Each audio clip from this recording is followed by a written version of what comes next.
What to do after you buy a stock? That's the topic we are going to discuss today. Alright, now we are ready to start. Let's go. Always average down. Obviously, you need to buy more after the stock goes down. Let's say this is a chart. Usually, I already buy in a correction. But you will never catch the bottom. That's extremely difficult. I buy more after it goes down. 15 to 20%. Obviously from the hikes after I bought. Not before. That's because all indexes are down, which means all my stocks need a backup.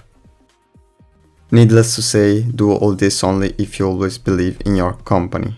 Think a lot if it's convenient to buy more, and you can do that by thinking, how is my stock going to be in 5 years?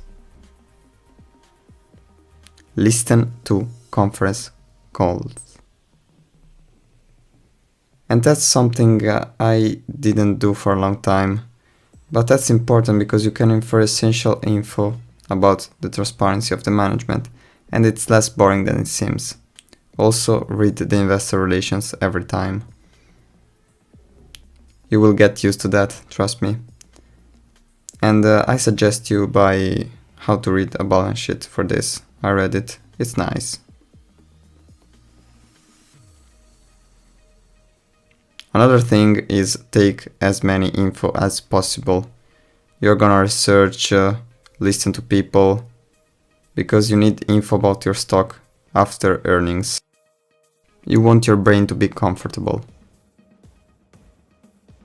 Last but not least, keep up with news. You can do this with 3 apps. First, Yahoo Finance. Second, we have CNBC. And third, we have Seeking Alpha. Now, why do I like Yahoo Finance? With this, you can keep track of your stocks and you can search any kind of news. With CNBC, you can take a look at breaking news. And with Seeking Alpha, of course, you can share opinions with other people. But don't let them influence you too much.